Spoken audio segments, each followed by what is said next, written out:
Vous êtes là présent pour entendre des choses radicalement différentes et nouvelles, et des choses qui sont vraiment utiles dans votre quotidien. Il y a un très grand scientifique français du siècle dernier qui s'appelait Claude Bernard et qui a dit cette phrase. C'est ce que nous pensons déjà connaître qui nous empêche souvent d'apprendre. Et ce scientifique était le père de la médecine expérimentale, membre de l'Académie des sciences, et je reparlerai de lui dans un petit moment. Lorsque nous parlons de microbes, de quoi nous parlons? Eh bien, nous parlons de notre origine.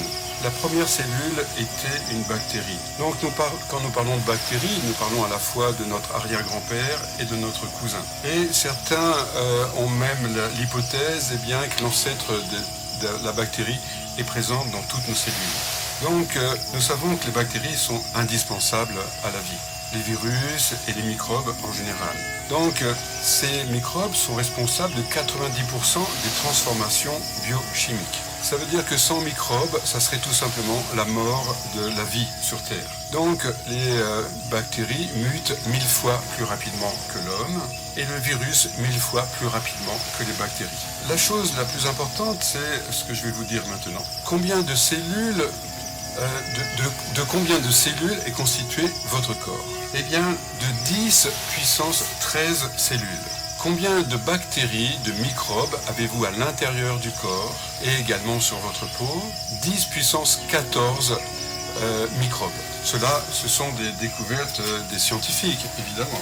Vous pouvez trouver ces informations dans n'importe quel livre de bactériologie. Donc, nous avons 10 fois plus de microbes dans le corps que de cellules. Alors, ce qu'il y a de très étonnant, c'est que nous ne sommes pas malades en permanence d'une infection, parce que nous sommes des porteurs sains.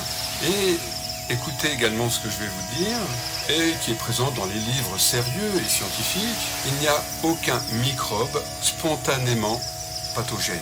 Donc, nous sommes des porteurs sains de tous les virus, toutes les bactéries, tous les microbes.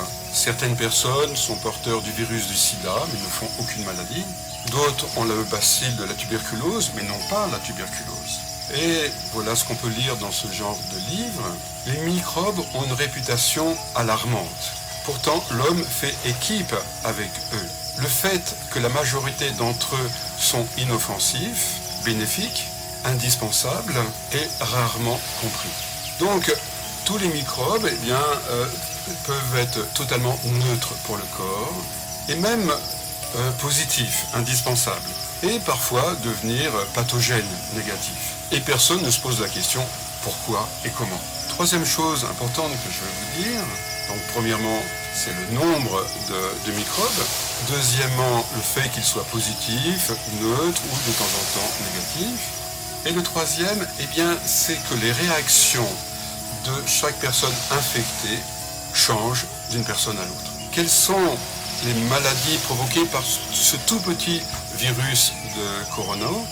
Ça change d'une personne à l'autre. Alors que donc certaines personnes ont de la fièvre, d'autres des douleurs musculaires, fatigue, de la gorge, le nez, difficulté à respirer, insuffisance rénale et défaillance totale. Donc, c'est le même virus et qui donne des réactions totalement différentes d'une personne à l'autre. Donc, il y a 3% environ des gens qui meurent. Et dans les gens qui meurent, évidemment, toutes n'ont pas la vérification qu'elles ont le coronavirus. Le père d'un ami avait de l'emphysème depuis 1 an. Il est mort il y a 1 mois.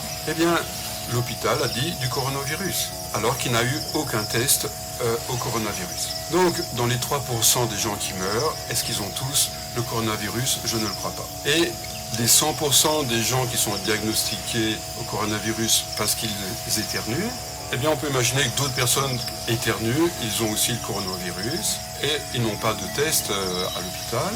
Donc, il y a des millions de personnes qui n'ont pas de prise de sang et qui ont le coronavirus et qui vont très bien. Donc, on ne doit pas se fier au pourcentage. Donc, par contre, ce que l'on observe sérieusement et scientifiquement, ce sont des réactions physiques différentes d'une personne à l'autre. Donc, si je résume, les microbes sont indispensables à la vie, ils sont dans notre corps indispensables, et qui vont donner des symptômes différents d'une personne à l'autre. Donc le virus est innocent. Si le problème vient du virus, 100 personnes qui sont infectées ont tous la même maladie. Si je vous fais manger de l'acide, eh bien vous avez mal à l'estomac. Donc cela vient de l'acide. Si nous allons 100 personnes au soleil de la plage, eh bien nous allons tous bronzer. Donc cela vient du soleil. Donc si 100 personnes sont en contact avec le coronavirus, il y en a un tout petit peu qui vont mourir, un tout petit peu. Il y en a quelques-uns qui toussent, d'autres qui ont un problème de rein, d'autres un problème de bronche, et la plupart, rien du tout. Alors, si vous faites réfléchir à un enfant, qu'est-ce qu'il va vous dire? Le virus est innocent. Ça ne vient pas du virus, soyons un petit peu sérieux. N'importe qui peut le comprendre naturellement. Mais il y a quand même des gens qui tombent malades, soyons sérieux. Et alors, pourquoi? Alors, je reviens au professeur Claude Bernard. Donc, c'est un homme qui était directeur du Collège de France, il était professeur dans une faculté de médecine, il était sénateur politique en France. Et qu'est-ce que cet homme a dit? Le microbe n'est rien, le terrain est tout. Pasteur, à la fin de sa vie, il a dit « Je me suis trompé ». Claude Bernard avait raison. Donc cela va changer notre attitude de médecin et de thérapeute. Et ce que je vous dis, c'est le futur. Le microbe n'est rien, le terrain est tout. Et si vous regardez les chiffres, eh bien, vous êtes obligé d'être d'accord avec moi. Donc, sinon, nous ne sommes pas scientifiques, nous sommes statistiques. Alors, lorsque Claude Bernard parle de terrain, de quoi parle-t-il? Et puisque le terrain, c'est différent d'une personne à l'autre, vous l'avez compris, puisqu'une a des problèmes respiratoires, l'autre rénal et l'autre rien du tout. Donc, c'est le terrain qui fait la différence entre toi et moi. Et qu'est-ce qu'il y a de différent entre toi et moi? La réponse est évidente. Ton histoire et ton passé. C'est ce qui distingue une personne de l'autre. Donc, ça veut dire quoi, notre histoire personnelle? Eh bien, ce sont toutes nos expériences et nos apprentissages. Si deux personnes ont exactement les mêmes expériences, les mêmes apprentissages, ils auront les mêmes goûts et ils auront même les mêmes réactions, les mêmes opinions. Donc, ce qui nous distingue, eh bien, c'est cela, nos expériences émotionnelles. Et où est-ce que vont nos expériences émotionnelles? Eh bien, elles vont dans notre corps à travers le système neuro-végétatif. Nous avons deux systèmes nerveux, le système nerveux conscient, cérébrospinal, et le système nerveux inconscient de la vie végétative, qui permet de faire fonctionner le cœur, les poumons, le foie, pendant notre sommeil, à chaque instant de notre vie. Donc tout notre vécu, nos expériences émotionnelles se retrouvent dans notre corps. Et à travers donc ce système orthosympathique, elles vont avoir un impact sur nos cellules. Le système orthosympathique, c'est le système de stress. C'est ce que le docteur Sellier a découvert il y a un siècle. Il a eu le prix Nobel pour cela. Il a observé l'impact des émotions sur le système endocrinologique, l'impact des émotions sur le corps. Donc sur l'hypophyse, sur l'hypothalamus, l'hypophyse et la cortico-surrénale. Bien, donc nous vivons des expériences émotionnelles et qui vont à l'intérieur de notre corps de manière très très spécifique. Et le corps est toujours la réaction d'adaptation à un stress extérieur. Cela n'est pas mental ni réfléchi. Comme tout à l'heure à la plage, le fait de bronzer n'est pas une décision consciente. Si vous allez au lac de Titicaca, vous fabriquez plus de globules rouges, c'est naturel. Donc le corps s'adapte en permanence à l'information extérieure. Donc il y a du soleil, je bronze. Il y a moins d'oxygène, je fabrique des globules rouges. Donc le décodage biologique expérimente cela depuis 25 ans. Le décodage biologique travaille sur le terrain. Nous ne nous intéressons pas à l'extérieur. Parce que l'extérieur est le même pour tout le monde et les réactions changent d'une personne à l'autre. C'est pour ça que l'extérieur ne m'intéresse pas. Si je voulais changer l'extérieur, je ferais de la politique. Mais ce n'est pas mon souhait. Mon souhait, c'est de rendre l'être humain responsable de son corps. Donc, ce que j'ai observé, c'est le cas d'une femme. Un jour, elle fait un mélanome sur les seins et sur les fesses. Elle a donc des taches de mélanine sur cette partie du corps, alors que cette zone-là n'est pas exposée au soleil. Alors, à quoi est-ce que cela est adapté? puisque les réactions du corps passent par le système neurovégétatif pour s'adapter à une information extérieure. Eh bien, un jour qu'elle prend sa douche à l'école, eh bien, le professeur de gymnastique ouvre la porte et la regarde toute nue. Et donc, elle se sent agressée, souillée, salie par ce regard. Donc, elle fait une surprotection là où elle se sent agressée. Un homosexuel fait une tache, un mélanome dans la bouche, eh bien, parce qu'il est avec un autre homosexuel et qui est séropositif et qui pratique avec lui du sexe oral, et donc il se sent sali dans sa bouche.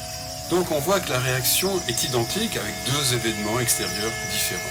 Donc ce qui est important, c'est pas l'extérieur, c'est ma réaction. Lorsque nous parlons d'alvéole pulmonaire, eh bien de quoi parlons-nous? Nous parlons de l'organe qui va attraper l'oxygène. Lorsque vous allez à La Paz, en Bolivie, vous savez qu'il y a moins d'oxygène et que les gens qui vivent là-bas, ils sont depuis plusieurs générations. Donc, bien, naturellement, il faut s'adapter au manque d'oxygène. Et faire plus de globules rouges ne suffit pas. Alors, les indigènes, ils ont des poumons plus grands que nous. Ils ont davantage d'alvéoles pulmonaires.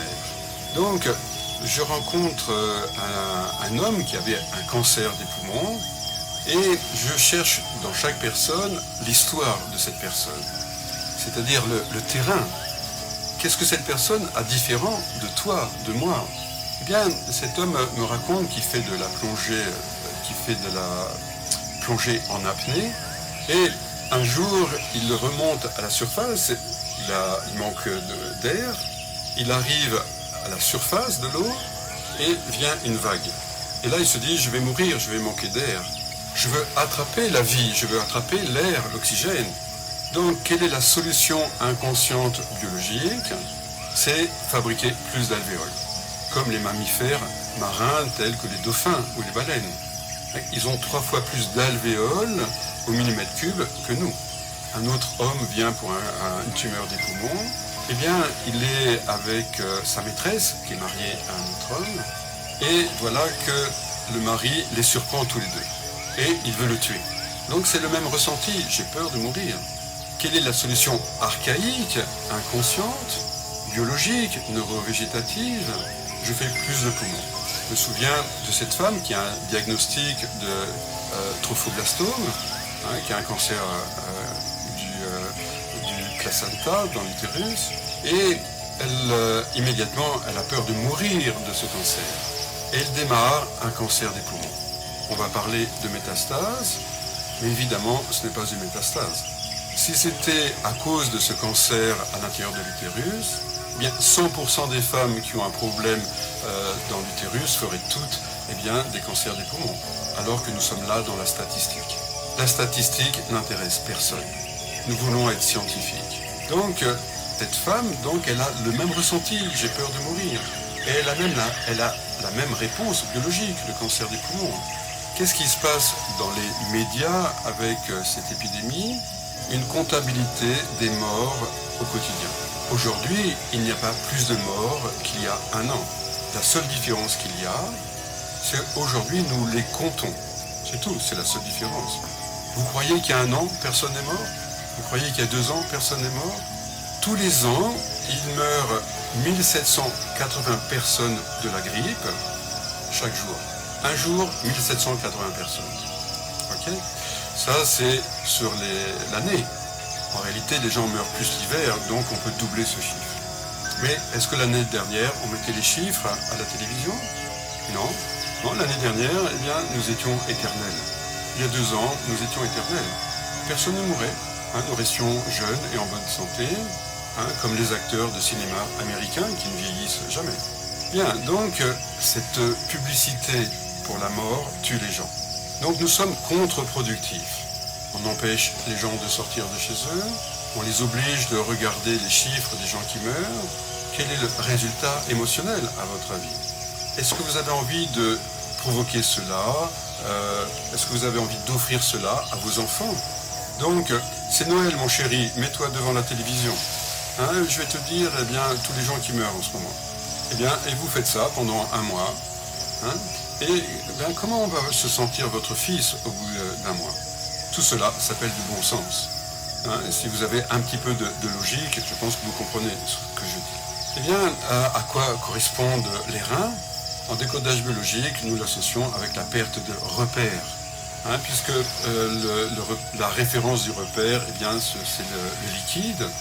Et si le sujet vous intéresse, eh bien, en suivant les cours, en allant sur Internet, eh bien, vous aurez un petit peu plus d'explications sur cela. Mais dans le petit temps bien que j'ai avec vous, rein, repère. Comme l'animal qui pisse autour de ses repères pour dire ça, c'est mon territoire. Donc, qui ne change pas de repère en ce moment? Personne. Tout le monde change de repère. Tout le monde perd ses repères. Donc, pathologie rénale. Alors que la grippe habituelle ne donne pas de problème, donne rarement des problèmes rénaux. Eh bien, donc, le décodage biologique va nous permettre de détailler chaque symptôme du coronavirus et de retrouver dans l'histoire de la personne l'origine de cela. C'est pour ça que chaque personne réagit différemment au virus. Donc je vais vous donner quelques pistes de recherche, de travail. La fièvre, eh bien, je manque de chaleur. Eh bien, parce que quelqu'un est mort, je veux le réchauffer. Parce que quelqu'un est loin de moi, je manque de sa présence, de sa chaleur. Les maux de tête, je cherche une solution avec ma pensée, une solution impossible. Je cherche le contrôle que j'ai perdu. Donc, des problèmes de nez, de sinus, eh bien, j'ai l'angoisse du futur, ça sent mauvais, ça pue. Donc, l'éternuement, donc il y a quelque chose qui fait intrusion dans mon espace de sécurité et je veux le chasser à l'extérieur. Ceux qui ont une toux au niveau de la gorge, eh bien, je me protège de mon corps. Hein, j'ai peur qu'il tombe malade, je bloque les informations qui viennent de mon corps. Donc, grâce à cette approche, nous pouvons rejoindre la personne dans son vécu unique, personnel. Le microbe n'est rien, le terrain est tout. Hein, donc, c'est un sénateur scientifique, médecin qui a dit cela il y a 150 ans, qui se rappelle de lui, qui se sert de cette affirmation, alors que c'est l'inventeur, le père de la médecine expérimentale. Et il nous donne une clé aujourd'hui. Maintenant, intéressez-vous au terrain de vos patients. Donc, tout son passé, toute son histoire. Et vous allez trouver des résultats, vous allez avoir des résultats absolument extraordinaires. Donc, première chose, eh bien, si vous voulez faire cela pour vos patients, eh bien, c'est vous, en tant que médecin, en tant que thérapeute, d'être honnête.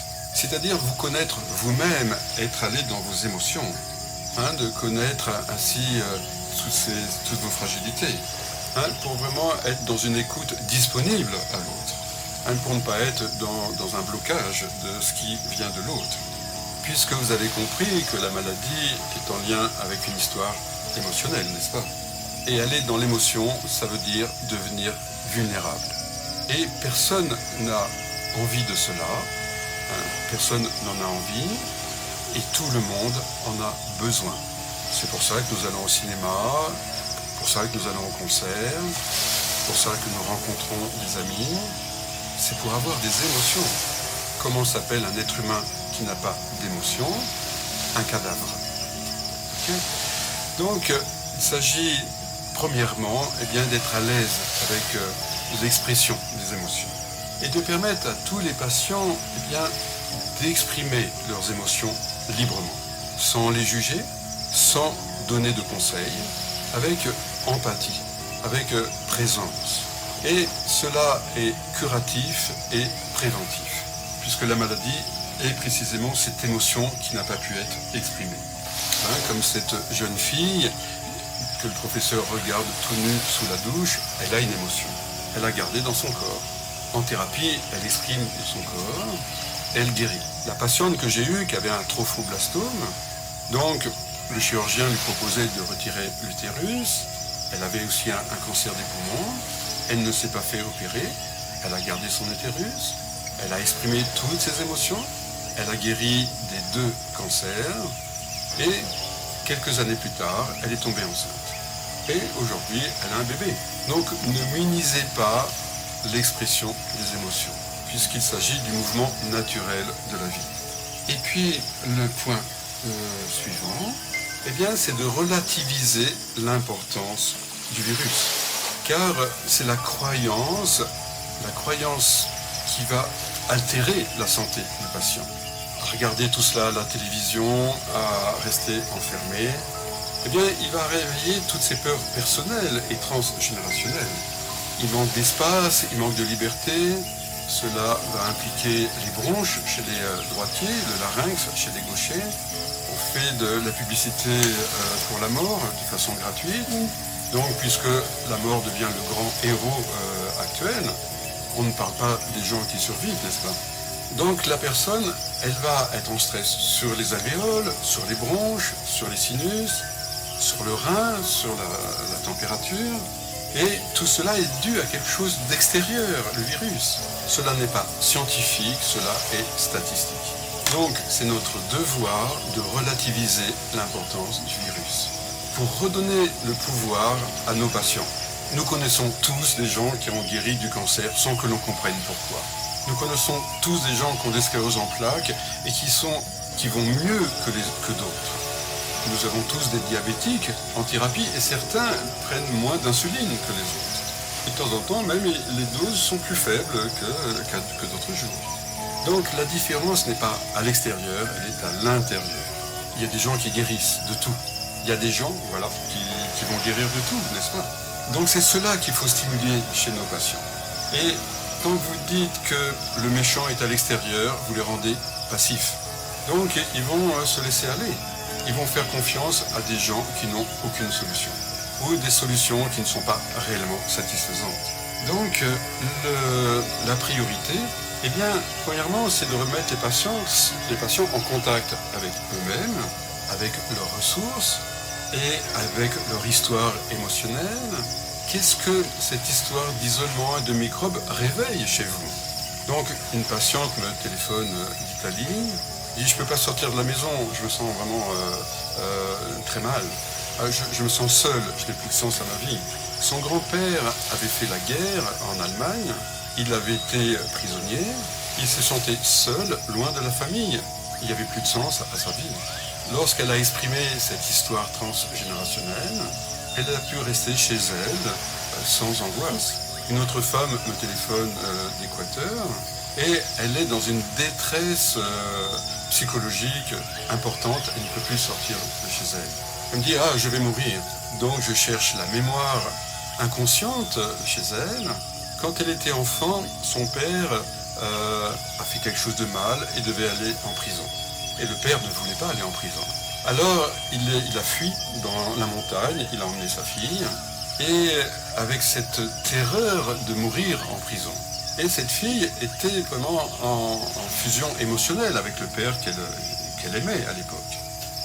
Lorsqu'elle a exprimé toutes ses émotions, bien son corps s'est détendu. Elle peut rester chez elle paisiblement. Donc l'urgence, c'est de responsabiliser les patients sur leur santé.